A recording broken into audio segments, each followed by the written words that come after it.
a real pleasure for me to present this ILED network with 3 of our colleagues from the network, from Thailand, from India, and from the Philippines. I will be giving a short introduction about what that network is, what were our objectives, and then you will hear from the initiatives themselves. So I think it's going to be a very interesting afternoon.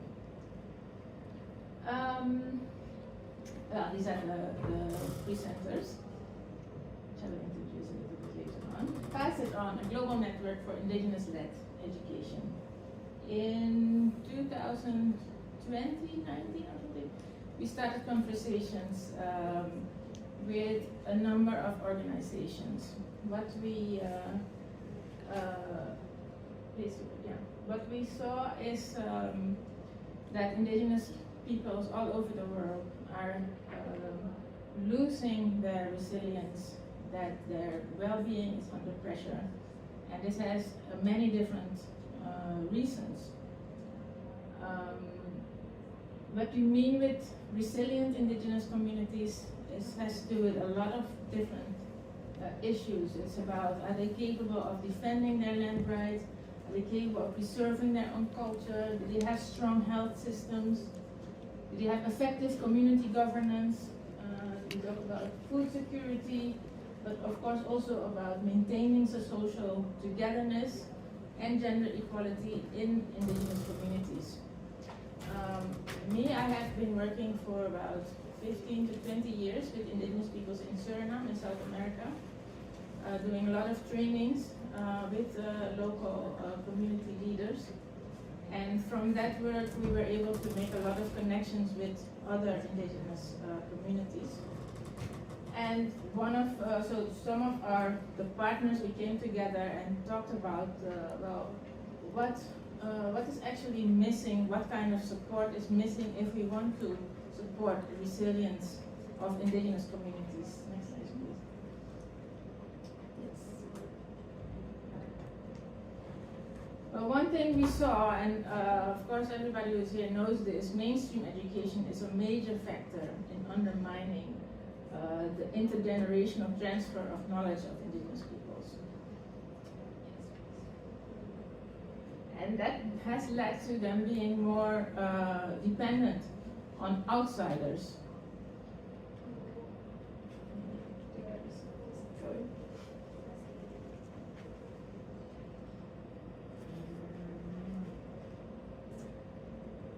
And what we thought, and after many conversations, we thought that Indigenous-led education initiatives, which are the ways in which indigenous peoples themselves want to transfer their knowledge to the next generation, is really one of the solutions to supporting this resilience of indigenous communities. However, there are a lot of indigenous education initiatives all over the world, but they are underfunded. It's very difficult for them to make it sustainable. They are often also invisible. They are considered too small by donors, and in general not prioritized. So what we would like to see is that indigenous people are leading their own education programs to ensure the well-being of future generations through the protection, revitalization, and transfer of their languages and knowledge. And who do we focus on? First of all, it's about indigenous communities in tropical forest regions. You have to make a choice. What are you going to focus on? And we felt that these communities are really the ones living in very precarious environments with very little support for what they're trying to do. Our network consists of supporters and allies, both non-government organizations, but also we work with researchers, with funders are an important part of the network, of course, intergovernmental agencies like UNESCO, and we try, of course, also to work with the media to increase the visibility of these initiatives. And then of course I have the governments, policymakers that also have to realize the importance of what indigenous peoples are trying to do.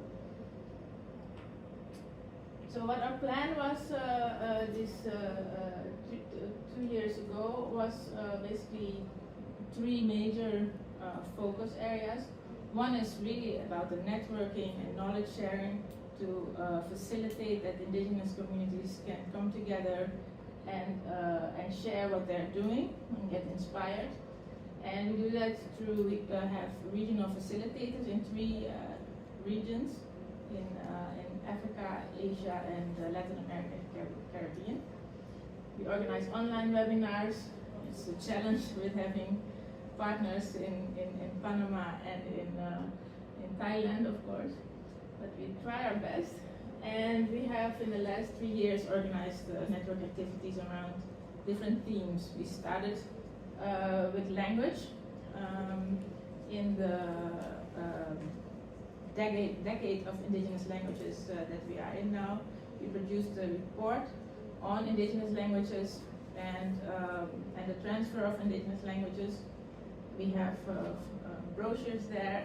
It's online, freely available. It's actually a really beautiful report where the partners themselves discuss what they are doing, what their challenges are, and also what their solutions are.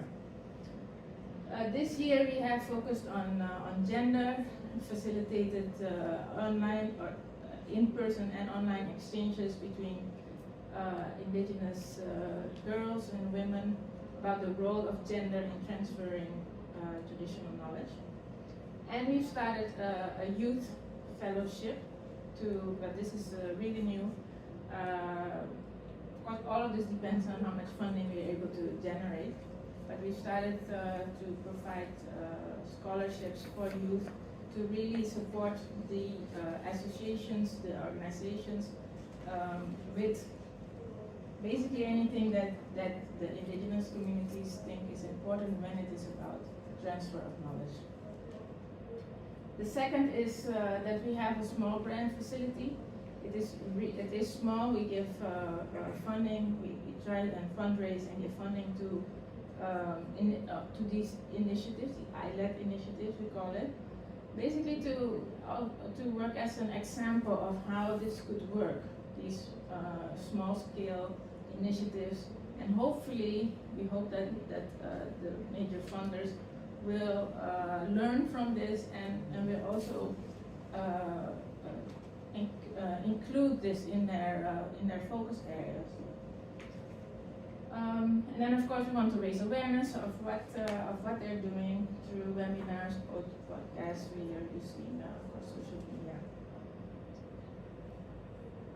So far, we have been able to give small grants to education projects in Thailand, and you're going to hear about this soon, in the Philippines, India, but also in Kenya, Uganda, Costa Rica, Panama, and Peru. Very different projects, from tree planting with children in Kenya to what you will hear about the community museums in India, and in Peru they have just started with a project with children to generate knowledge around medicinal plants and healing. I already talked about the facilitators.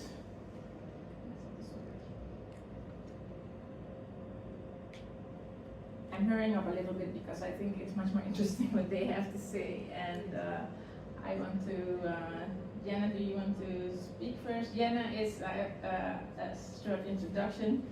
Jenna de Beer is an anthropologist from the Netherlands who I have known for many years, and he has done incredible work in the Philippines with the Acta, Aita, other communities also known as the Negrito peoples from the Philippines, organizing cultural festivals and bringing them together for the first time.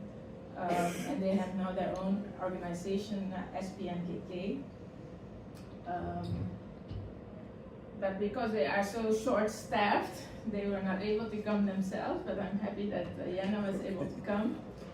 But you will hear them in the film that they have just produced around the initiative that they set up years ago, for which we have been working very hard to get funding. Took many years. Took many years. And then was COVID, and then. Shall we do the film first, and then you? Maybe, yeah. Okay, let's do that.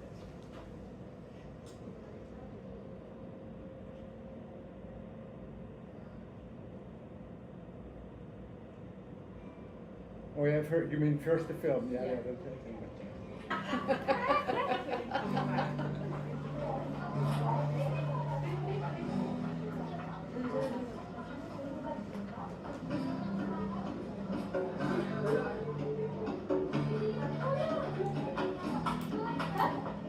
MFS, or the Mobile Forest School Program, is an education program that started in year 2022.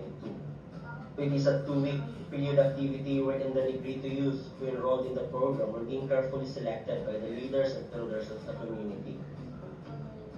The age group is ranging from 12 to 18 years old, and the SPNKK really ensured that there will be an equal participation of girls and boys. So in terms of location, so we held the program at the 2 main community partners of SPNKK. The first one was in Capas, the province of Tarlac, in the ancestral domain of the Aita, and the second was in Nueva Valencia, province of Guimaras, in the indigenous community of the Ati.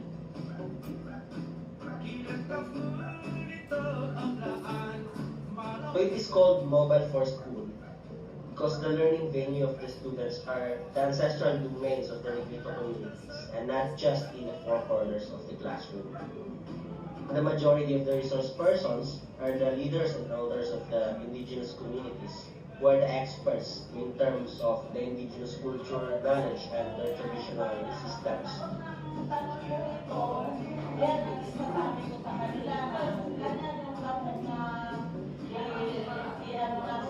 Ang mobile school ay inisyatiba ng mga traditional na leader kung saan ipakita at maramdaman nila yung pangangalaga sa kalikasan kasabay ng pagpapanatili ng mayamang kultura na nakalitindi sa kalikasan.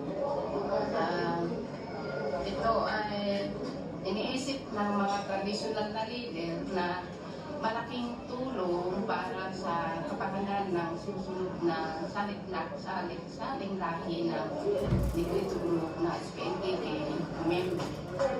Dahil ay sa ngayon ay nararamdaman na yung unti-unting pagkawala ng kultura at sira din ang kalikasan. Kaya mahalaga sa kabataan na hindi nag-aaral sa formal school o non-formal school ay maintindihan, maunawa at maipaunawa nila sa iba ang kahalagahan ng pagpapanatili ng kalikasan at ng pagpapaunlad pa ng kultura. SPNKK realized that acculturation threatened to undermine the distinctive Negrito culture and their way of life. So the existing formal education that we have here in the Philippines, from elementary school onward, really plays a key role in cultural assimilation, as the education system tend to disconnect the Negrito students from their ancestral domain. So the program primarily aims to build precisely on the strength of the Negrito's traditional knowledge and skills, while offering an alternative and culturally appropriate trajectory for secondary education. So the curriculum is based on Negrito worldview and on their traditional and ecological knowledge. Ito ang tawag sa amin ay toos.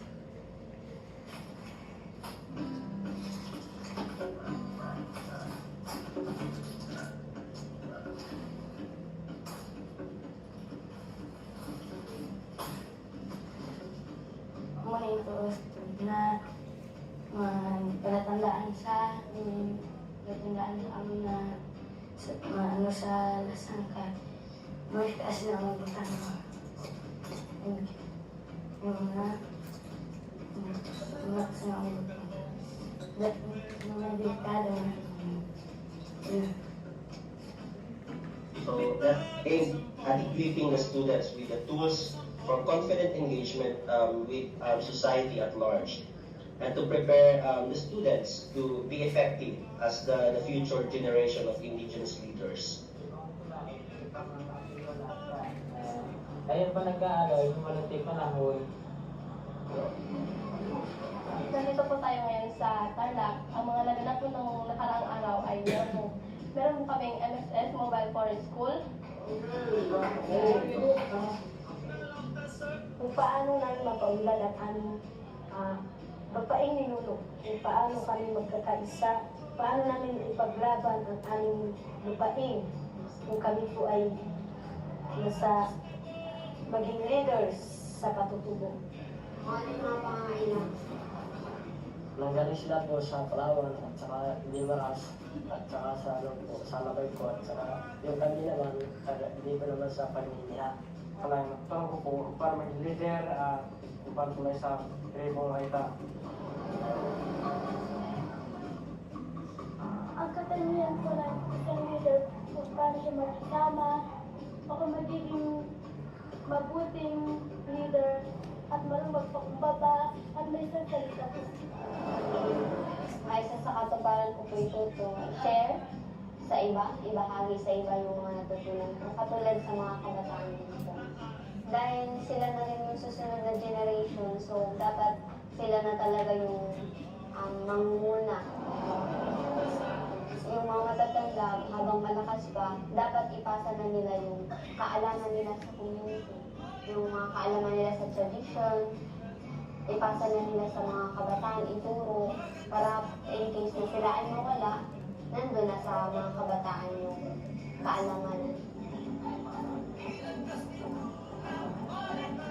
Kahit mag-iwalay po kami bukas, hindi pa rin po maalis ang communication sa amin sa isa't isa. Kung nasa malayo po sila, meron naman po mga gadgets para kami po ay magkamusta kahit hindi na po kami nagsama. Sana maulit pa po ito.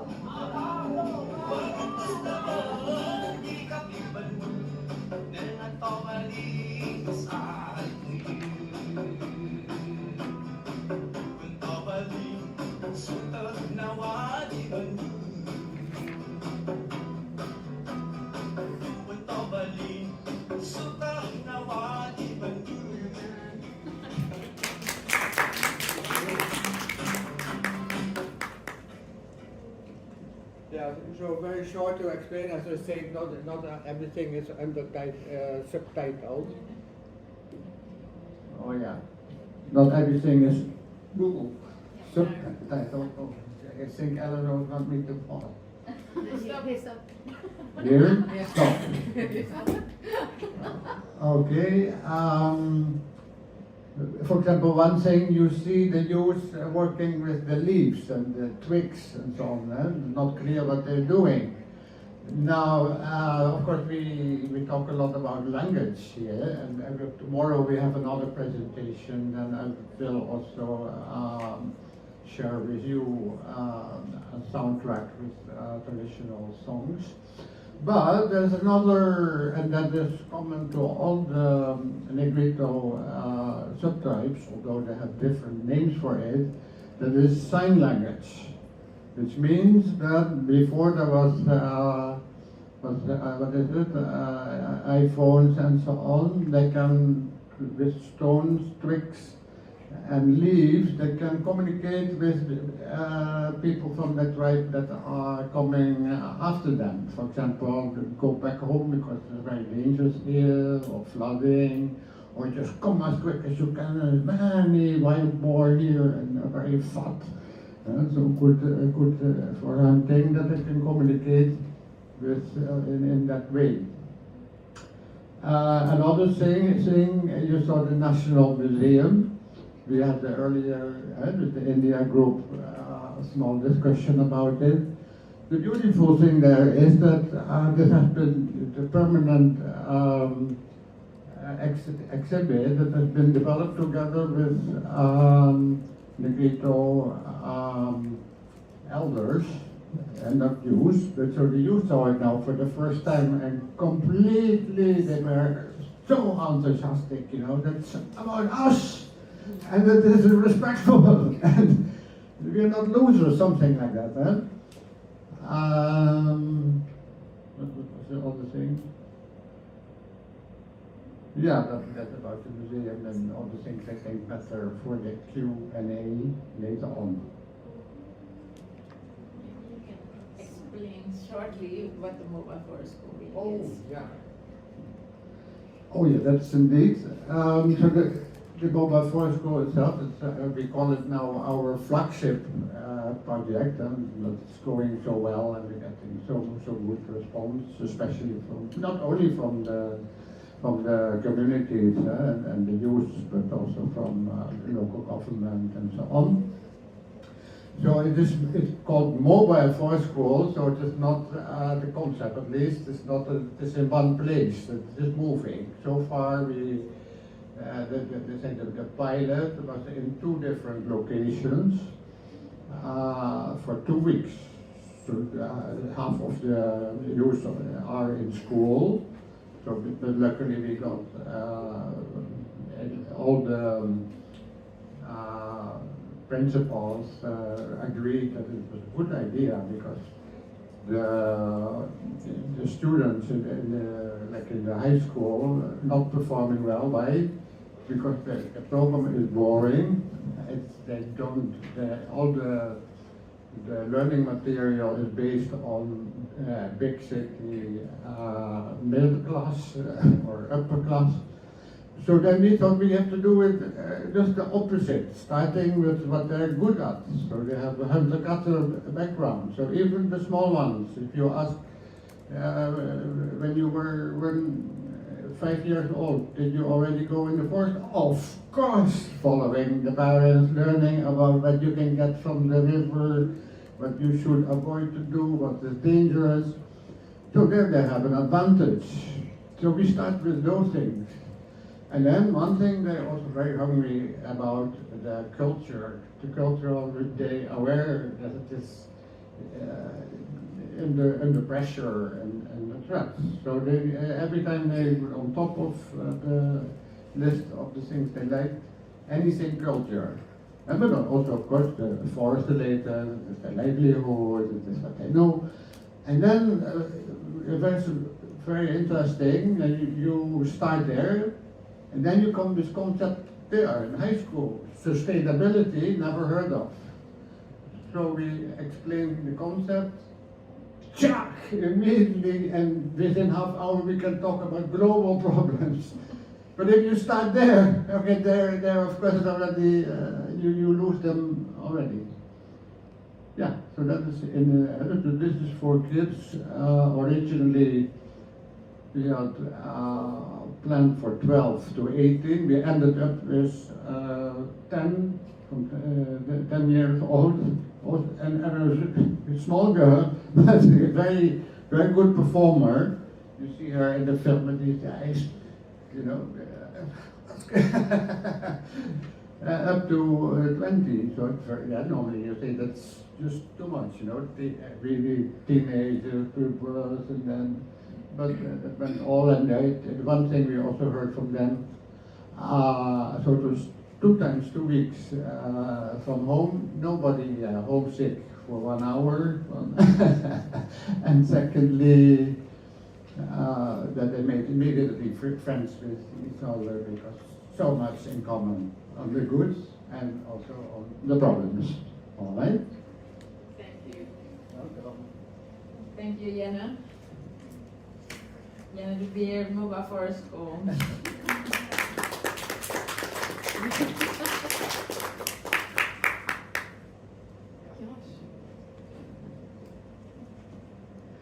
Hello, so we're from India. My name is Ranjini. I'm Faisal Rahman. So, we'll just start. So basically we come from a region called Nilgiri Biosphere Reserve. The Nilgiris, or the NBR, is in the southern part of India. So it's located exactly where 3 administrative states merge. So what you see is a mixture of different state languages, different languages of instructions in schools. We have about almost 7 forest types. We have about 22 indigenous communities and over 17 indigenous languages that are very distinct from each other. So this is the context of our work, and these are some of the communities that you tend to see over there. Just also want to stress on the fact that within the Indian social legal system, apart from the categorization scheduled tribes, as they are referred to, the indigenous communities, we also have an additional category called PVTG, which is called particularly vulnerable tribal groups. And PVTGs are especially categorized based on their small populations and small group of language speakers. And PBTG communities also can claim ancestral domains. That's one additional right that they get under the Forest Rights Act. There are other communities which cannot have that kind of a claim over the territories in which they reside. So that's an additional problem that we are dealing with. Sometimes we see that there are communities living on both sides of the border in Kerala and Tamil Nadu, and in one state they'll be categorized as a particularly vulnerable tribal group, and in the other state they are not. So these are all questions that we are trying to deal with through the research that we submit. So just also to mention that this was one of the first biosphere reserves in India that was declared. So it's an extremely important region. What you see on the other side is a traditional art form of the Kurumba tribe, and it depicts their honey hunting traditions. They scale cliffs to harvest giant rock honeybee honey. So we can go to this. So a quick, again, just for some context setting to also talk about some of our work. The communities that we're looking at over here are very small populations. So in effect, what happens is that they're dealing with different kinds of climate uncertainties. Some of their traditional livelihoods are going through a sort of disruption because they're in between urbanization and like shrinking forests. There's also like health parameters which are concerning. Because they're small populations, it's also concerning how the mortality rates are quite high. Primarily, our work was also to talk about this kind of an identity crisis that many of these communities are going through at this point. We particularly wanted to look at elements of language, culture, craft, tradition, everything that they associate with their identity, and see how we can work towards also making a positive difference in this arena. I think we'll take up a lot of these issues as we go. I'd also like to just talk about the photographs as we go. So that's the honey hunting technique that Faisal was just talking about, the Apis dorsata, which is the giant rock bee, which is very specific to the South Asian subcontinent. And you see over there a few Irula women who are learning basket weaving. So here are some of our reflections on also especially how indigenous language can take into account newer creative ways of youth engagement. And here is some of our efforts towards creating community knowledge exchange hubs and some sort of a community museum space also. So apologies for all the text, but maybe we also want to talk about some of the primary issues that our work was aiming to address. So in terms of indigenous-led education, indigenous communities leading their own education initiatives, we want to contextualize this with also the new national education policy which has come out in India. They're trying to stress on mother tongue as a medium of instruction, but there's hardly any talk about, or there's hardly any understanding related to how indigenous Adivasi languages can be brought into the schooling system, or how indigenous Adivasi language-based learning modules can be created. There's hardly any understanding about this in India.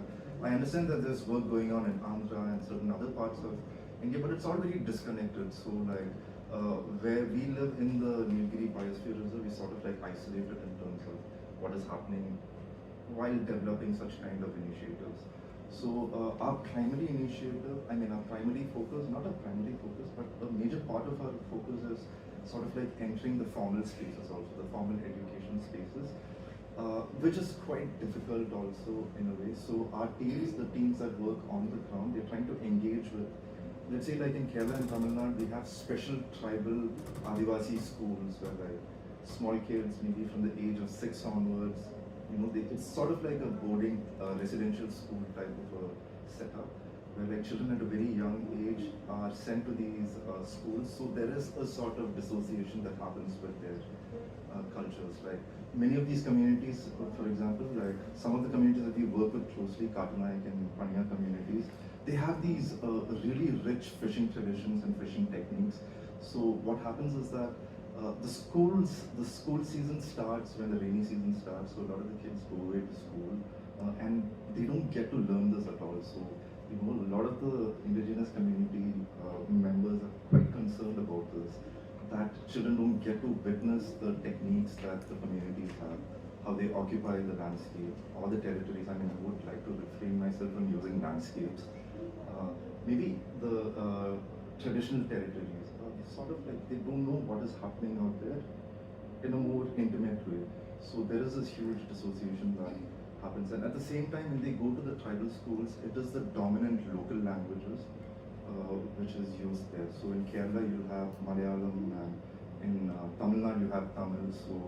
So of course we are decolonizing. There is a heavy stress on local language, educational content in Malayalam and Tamil, but then the problem is that like these smaller languages are seen as lesser languages. It's all in the same language group, Dravidian language groups, but then you have like a behemoth like Tamil, which is a very, very big language, which claims to be one of the oldest languages in the world. Of course, the question is whether it is the oldest language. It is perhaps one of the oldest written languages, but there was a language prior to Tamil, and all these languages belong in that group. So there's this systematic devaluation of these languages and of these knowledge systems which is happening in Tamil Nadu and Kerala and elsewhere in India also.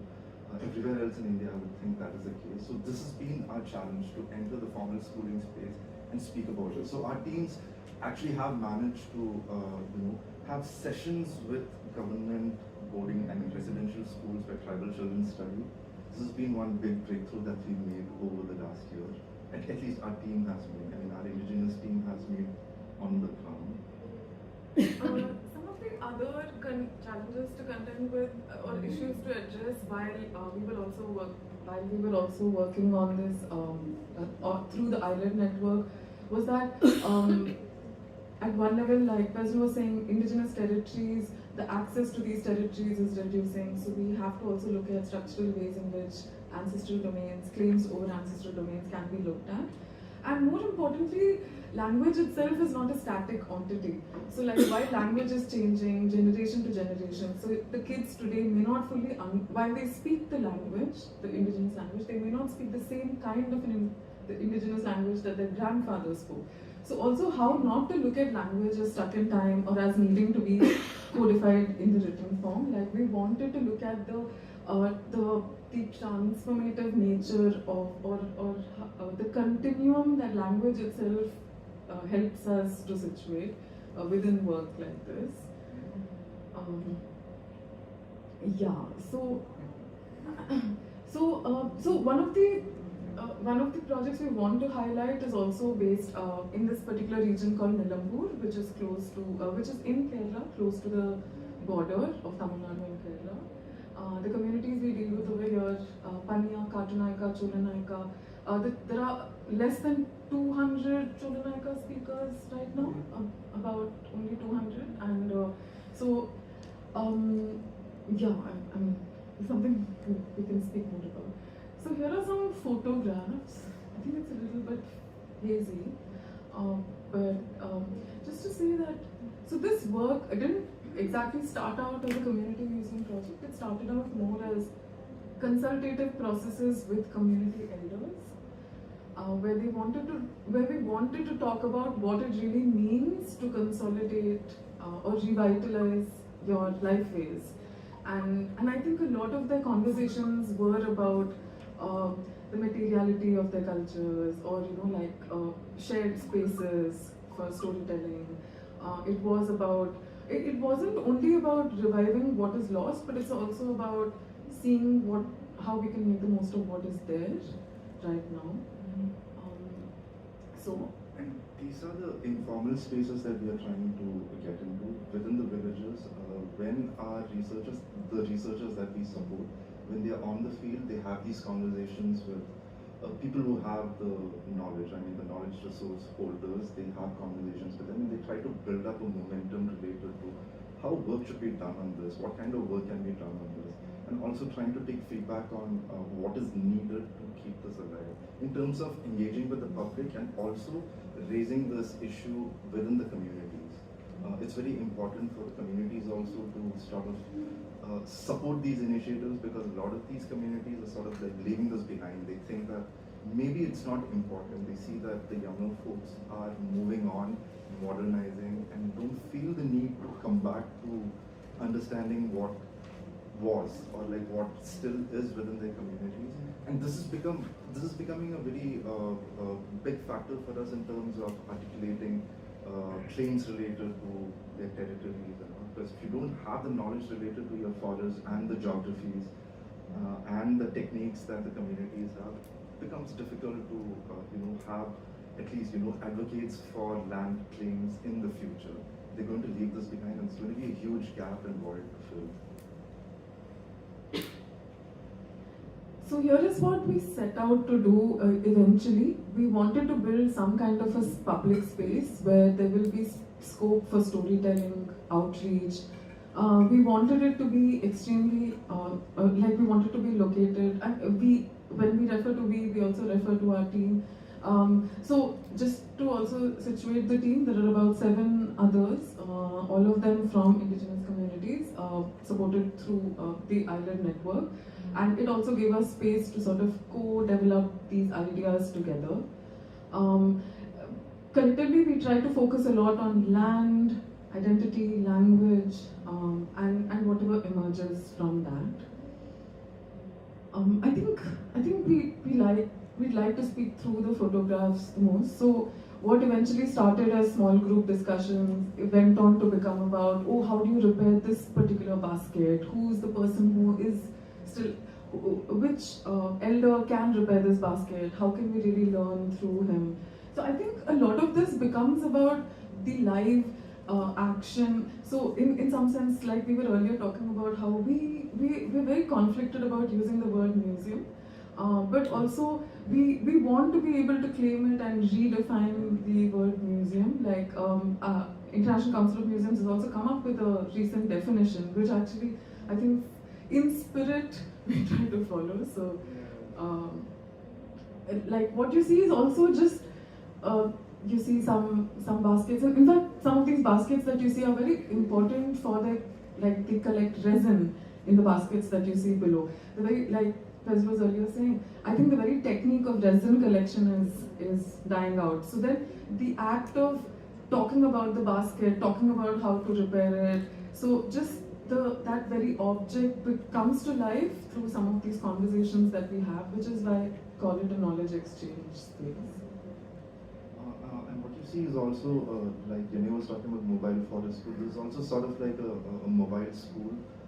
The researchers and the Adivasi people on the ground, they travel with us to different locations, they speak about this. Even they go into different villages, like there are villages near urban settlements, and they're quite different in nature from the forest settlements. So they go to different villages and they find out a lot of things while using these objects to talk about what they need to do. So in terms of, let's say, like they're building language glossaries this way. So what you will find out, what we found out is that a lot of the action words, like for instance, like some of the knots that is used on a basket, they'll have specific words. And also the act of tying the knot will have a specific word. All these things have been slipping out of the collective memories of the younger people, which is sort of like dissociated from the larger collective memories of what the elders also can hold. So it's sort of like building up these glossaries. In what they produce also, they try to bring out these action words and like specific terms which is needed to understand what is happening in the surroundings. So Actually, we were surprised with the kind of patronage we received from the community also. Like, you see a lot of community elders coming together. And some of these photos, like for example, in the photo on top, there's a folk story that they've drawn out on a map. Right? It's an origin myth of a particular river basin where the communities are settled. Or the photo that you see over there where one of our researchers' wife is teaching the kids how to fish. And why this is super important is because over the last 3 years, Kerala has seen terrible floods, and it's actually been quite devastating for the communities over there. So then the very act of fishing together, learning the fish names together, I think the excitement is palpable. I think. So in fact, like what they tell us is August 9th, which is sort of like the Indigenous Day, the World Day of Indigenous People, is a time for extreme anxiety for these folks, because that's when like some major floods are happening. So it's actually not an occasion which can be celebrated for them, because you have extreme paranoia about what's going to happen. So like, you know, even last year and the year before last, when Indigenous Day was being celebrated in these villages, this is what was their preoccupation. Will the river rise? I mean, they're not in it, so just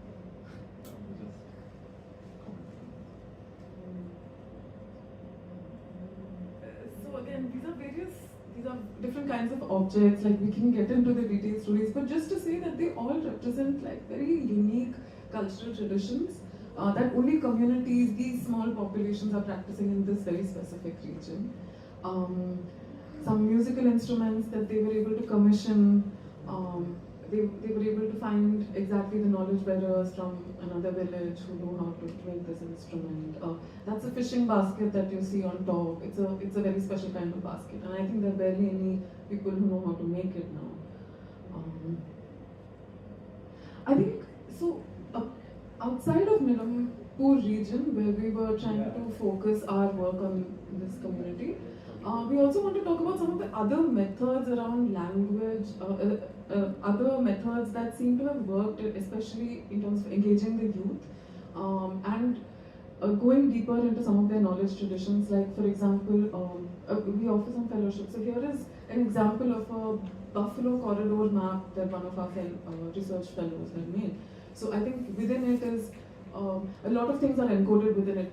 Traditional names of wetlands, traditional names of hills, pastoral routes, and not to mention, for this community, their geography is lying their songs. So each village will have many different songs related to their geographies, and that's how they find their maps. So our community researcher from this community is trying to do that also. He's collecting the songs. Of course, most of it he doesn't understand because the language has changed quite a bit. It's in old. It's a community called the Todas, and the other pastor of this community. And he's doing this. He's picking up their songs and he's trying to convert that into maps. So I think where the idea of mapping starts and when it becomes art, it's very tough to define. And I think like this is also a form of expression for them, like ancestral domains, as we call it. We also like the idea of using games and other forms of community participatory methods. I think it's also to talk about intergenerational knowledge transfer in many ways. We try community media initiatives, especially we have an Indigenous newsletter and a community radio station, and these are some of the examples from there. Where small capacity building and technology can also help communities go on to document their cultural life. We end with this. This is a small experiment called Community Media Network, where a lot of the kids got involved, and we also like talking about this because they sort of know how the technology works. They built it themselves. So even when we take it for repair, they're like, "Where are you taking our radio?" So in some sense, I think like language learning, community engagement is also about like co-ownership and doing this together. And here are some of the So this Wi-Fi radio, this quasi radio is right next to that village school, and so a lot of kids get access to this. It's also become a community archive, community knowledge archive of sorts. It's running quite well on the ground, and they play out their stories and songs every day, and there's a lot of curiosity with the passers-by, they can log into the network, listen to the songs, hear the stories, talk about, annotate the stories, give different versions of the stories. So a lot of things going on over here, but it's still it's only been going on for the last 2 or 3 years. So I think we need to develop this further, and I think bigger lessons can come in a few years, not a few years, but maybe soon enough. Thank you so much. So one question that we would like to, just one question that we would like to leave here is, so our team in Nilambur, they've brought out this huge written compendium on their fishing techniques and their honey hunting traditions. So it's written and they are non-writing culture. So our question is whether we are reproducing the same power structures that we are trying to sort of like question also. We're worried about this, we're anxious about this. Thank you. Thank you so much from Keystone Foundation in India. I hope you were all as inspired. I got a lot of new ideas again. But we have more from Thailand. Introduce you. Okay, I still have difficulties pronouncing your name, so you can say it. ค่ะสวัสดีค่ะ ชื่อขันแก้วค่ะ Kankeo, and this is me, and me is today the interpreter, but on every other day she is director of the IMPECT Organization, which is an incredible organization that is now this 30-year celebration. But anyway, thank you. Enjoy. Yeah, thank you also. Good afternoon, everyone, and welcome everyone to Thailand. And I also come from another province around 8 hours far from here. My hometown is from Nan province, close to the Laos border, and I belonging to the Hmong indigenous people. Yeah, and my colleague, she's, can you introduce yourself? Oh, Khan Keo, it's already done. Okay, Khan Keo, she's from Karen indigenous group. Yeah, the biggest group in Thailand. Khan Keo.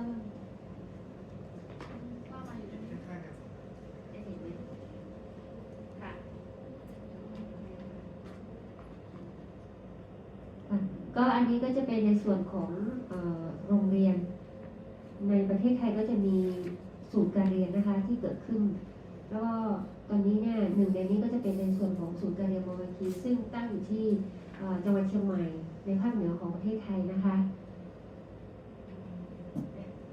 Yeah, actually, it is very good that now Thai already issue a law to for having the for supporting the community learning school. So in our working area here also is one of the community learning school. It is located in the northern of Thailand in Chiang Mai. Yeah.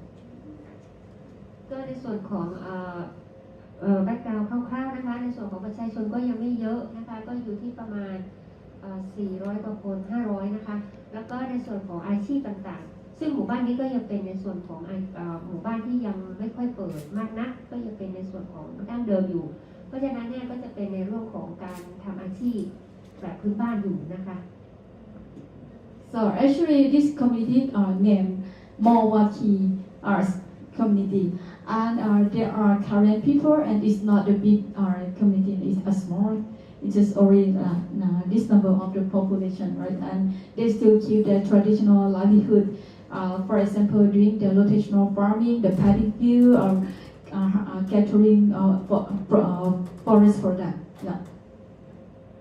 ก็ในส่วนของโรงเรียนนะคะโรงเรียนก็จะเป็นในส่วนของอนุบาลจนถึงป .6 ก็ปีนี้ก็จะมีอยู่ที่60 คนนะคะ And this school this village they don't have school provided by the government, so they have to set up their school. The number of the students is around this year is 60 students.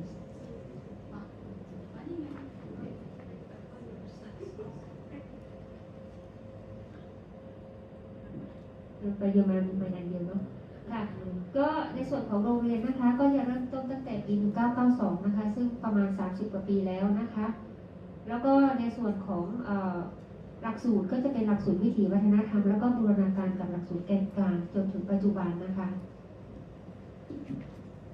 We have a long story about this community learning school.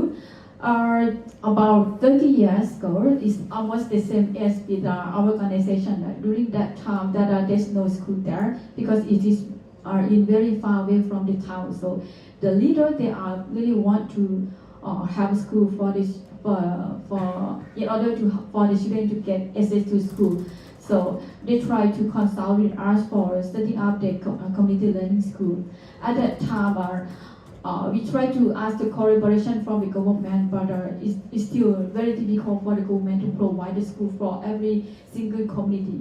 So that's why mostly of the students from the community they have to migrate to study in the town, to living in the boarding school, and that issue is make a lot of concern for the elders in the community. They don't want the student to live from the community. So that's why they try to set up their own community learning school in the community in order to let the children to stay close to their parents, because there are a lot of many issues that happen with the children that who are living in the town or studying in the boarding school. When they come back, they are not able to communicate back to their parents. For example, like me, I also live far away from my community for more than 20 years. So when I go back home, we are hardly to speak with my parents like that also.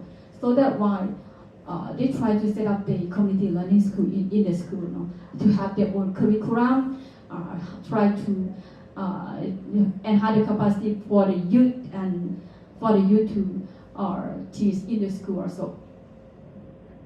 ก็ประเด็นสำคัญก็คือว่าก่อนหน้านั้นเราก็ได้ร่วมกับกศนซึ่งทำเป็น LOU นะคะแต่ว่าพอมาปี2553นะคะเราก็ได้จัดตั้งเป็นจดเป็นศูนย์การเรียนอย่างเป็นทางการซึ่งอยู่ภายใต้สปท.เช่นเดียวกันแต่ว่าตอนนี้เนี่ยก็คือในส่วนของศูนย์การเรียนทั่วประเทศไทยอยู่ที่ประมาณ100กว่าแห่งแล้วก็ในส่วนของจำนวนนักเรียนอยู่ที่ประมาณพันกว่าคนนะคะในส่วนของศูนย์การเรียนก็ยังไม่ได้รับก็ประมาณสนับสนุนจากหน่วยงานของรัฐใดๆนะคะ And lately we collaborate with the non-formal education for provide the graduate certificate for the student. But still we facing many struggle on that issue, and we together with the alternative indigenous education to try to push the further policy changing. And finally, there's the government issue and cabinet for the community to have their own community learning school. And currently there are around more than 100 centers in Thailand, and there's around more than 1,600 students in country and wide. But unfortunately, the government just issue only the policy, but doesn't provide any fund. So they doesn't receive any book, any textbook, or any meal course for the teacher. Nothing received from the school. Nothing received from the government. Sorry.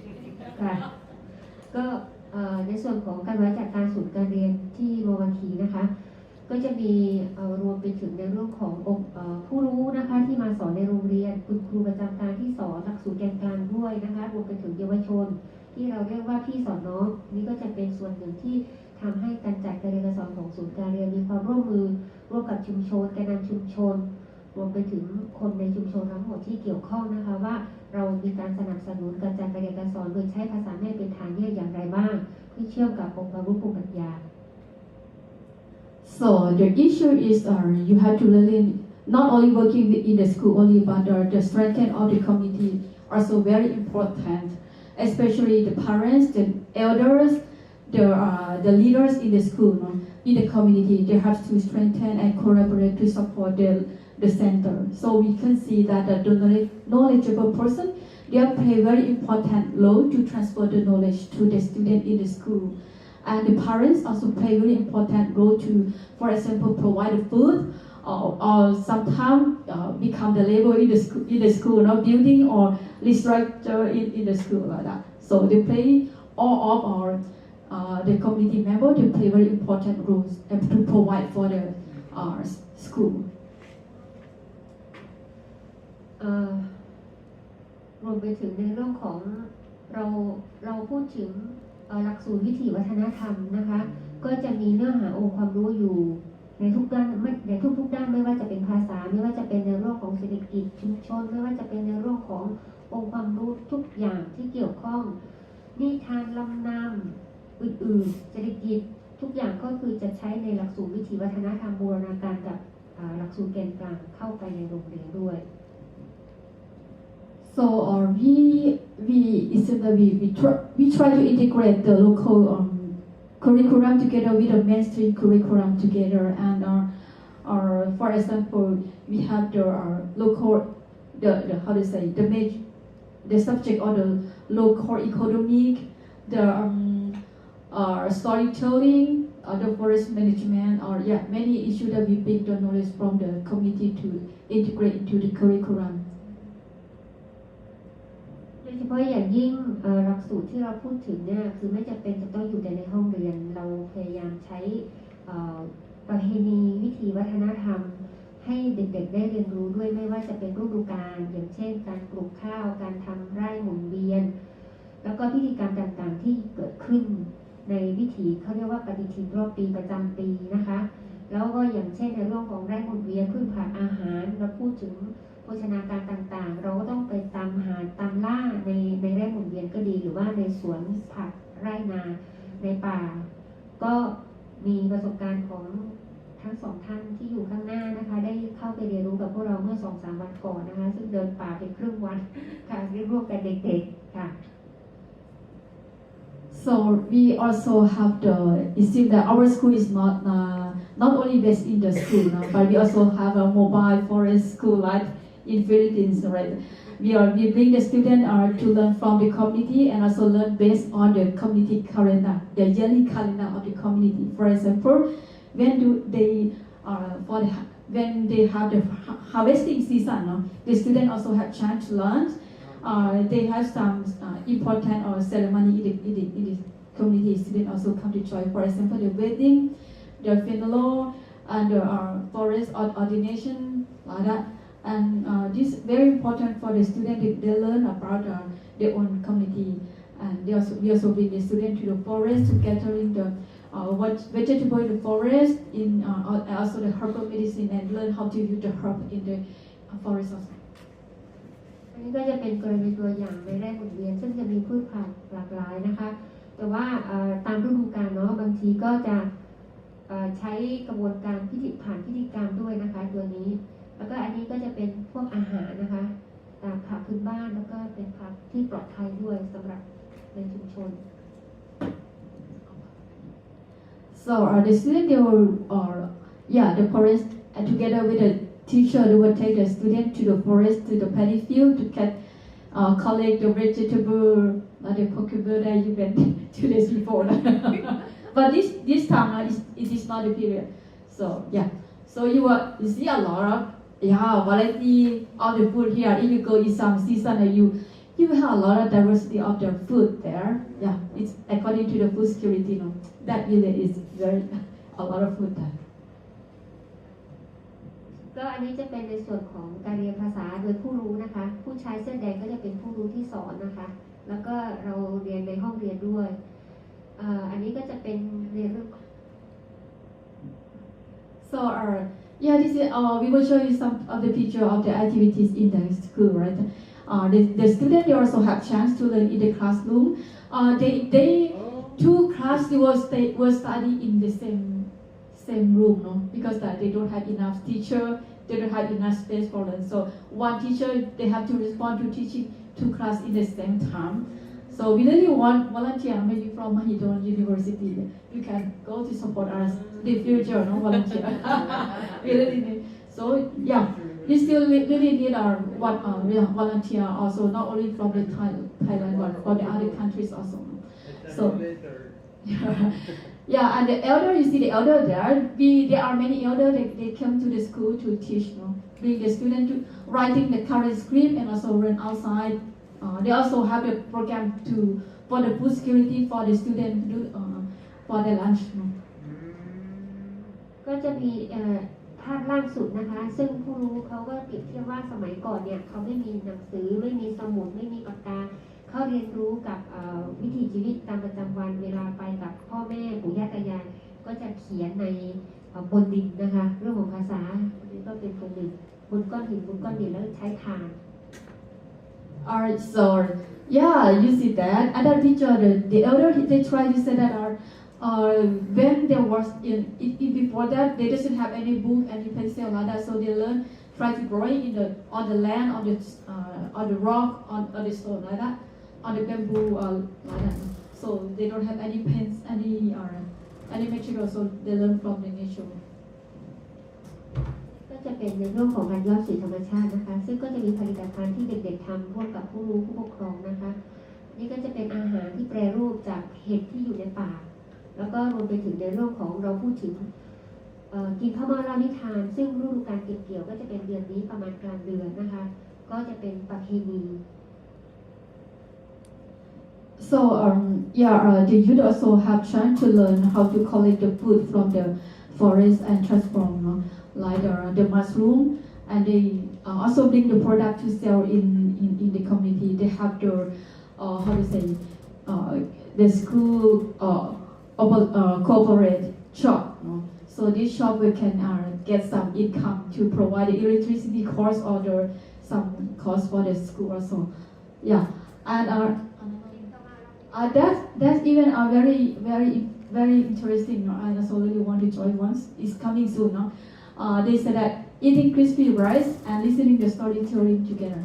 So during the daytime, they will go to before the harvesting of the rice, they will select some of the a little bit older seed one, just collect and they will use this seed to powering and make the crispy. And they will do some ceremony. And during the daytime, the student they will go to the forest and collect all the seed together with the elder. And in evening time, the eating and listening to storytelling with the elder. This is the traditional of the Karen people. They're doing this for their very long before already, and we try to integrate this kind of event into their curriculum. So in the middle of this month, will be organized in the community.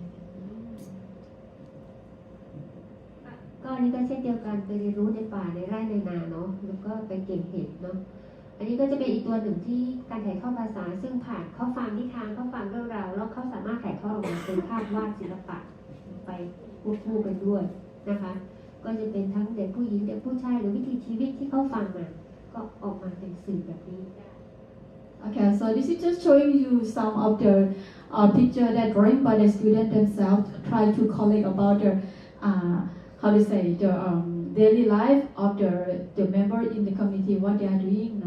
So you see the activity of the boy or girl or the man, women, parents, what they are doing, and this also can be used as one of the curriculum for teaching to the student also. ก็อันนี้ก็จะเป็นภาพสรุปคร่าวๆนะคะอันนี้ก็จะเป็นสูตรการเรียนซึ่งก่อนหน้านั้นที่เป็นสีขาวเราใช้ไฟตรงไหนสีป่าไม้นี่นะคะก็ก่อนหน้านั้นก็คือในส่วนของข้อจำกัดเนาะเราพูดถึงข้อจำกัดสถานการณ์ต่างๆซึ่งเราทำไมเราถึงจะต้องเรียนภาษาแม่เนาะก็คือภาษาแม่ทำไมมันถึงสำคัญกับการเรียนรู้ของเด็กๆเราบอกว่าเราเรียนเรื่องขององค์ความรู้ภูมิปัญญาเราเรียนเรื่องของวัฒนธรรมเราใช้ภาษาอื่นมันไม่สามารถที่จะแปลออกมาได้ทั้งหมดทั้งมวลและความหมายอาจจะผิดเพี้ยนความหมายมันไม่ตรงกับสิ่งที่มันออกมาจากองค์ความรู้ภูมิปัญญานั้นนั่นก็คือสิ่งที่ต้องเรียนรู้ The other important issue is why we see that the mother tongue language are very important because once we transfer the knowledge about our indigenous knowledge in the community, when you use the other language, you will not able to transfer all. So you have to use your own language to transfer your knowledge, your practice. ก็สิ่งที่เราเรียนรู้แล้วก็ประสบการณ์ บทเรียนต่างๆนี่ก็คือในเรื่องของการเรียนภาษาของตัวเองปั๊บเนี่ยมันทำให้เกิดความภาคภูมิใจความเข้าใจรวมไปถึงมันเป็นคล้ายๆเป็นสะพานเชื่อมระหว่างตัวตนตัวเองกับสิ่งอื่นๆเนาะเพราะฉะนั้นคนผู้เฒ่าผู้แก่หรือว่าผู้รู้ต่างๆเขาก็สอนเราว่าเราจะเรียนแต่ข้างหน้าอย่างเดียวมันก็ไม่ได้เพราะฉะนั้นเราต้องเรียนรู้ข้างหลังของตัวเองเปรียบเสมือนว่ารู้จักตัวของเราเองแล้วก็รู้จักผู้อื่นไปด้วยมีน้ำบ่อหน้าแล้วก็น้ำบ่อหลังอันนี้คือผู้รู้ที่เขาสอนเรา So what we found from the 30 years, what we found that our community doing the very important that we found that is the students who are graduate from here mostly they are proud about the culture because they have chance to learn about the culture. They have chance to how to say to see the value of the culture and also they will feel proud about the culture and the elder always say that when you study something outside but you have to come back to study about your own back also you don't forget your own back no?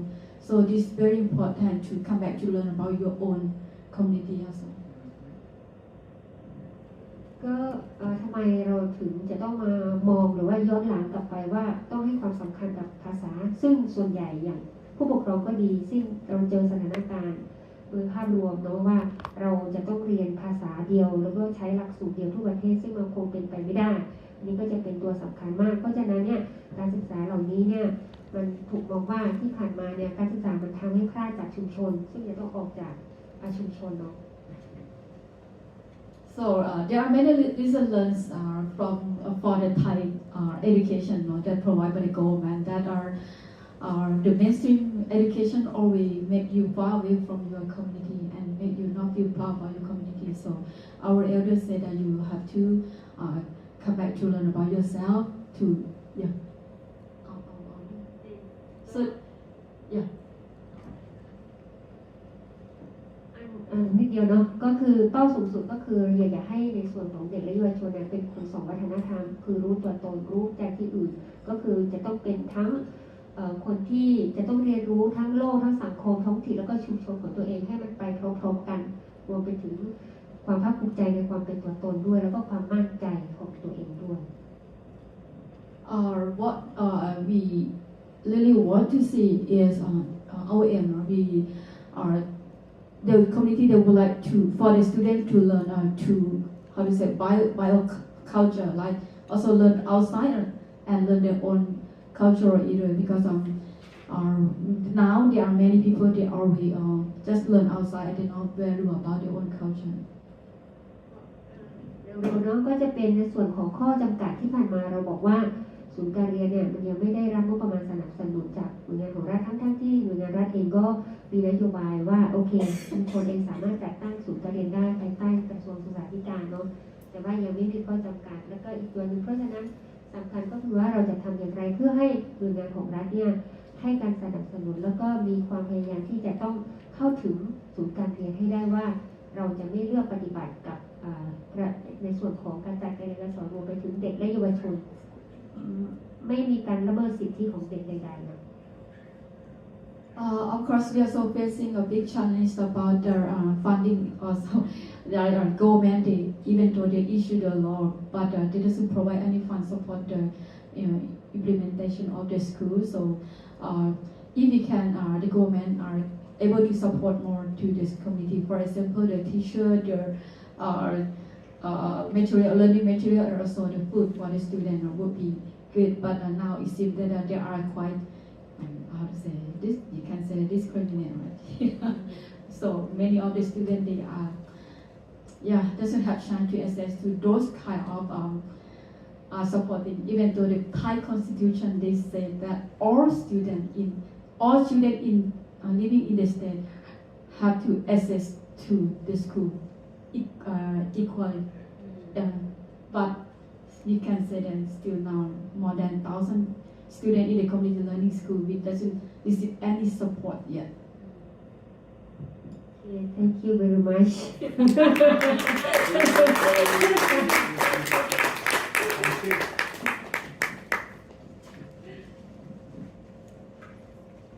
so much.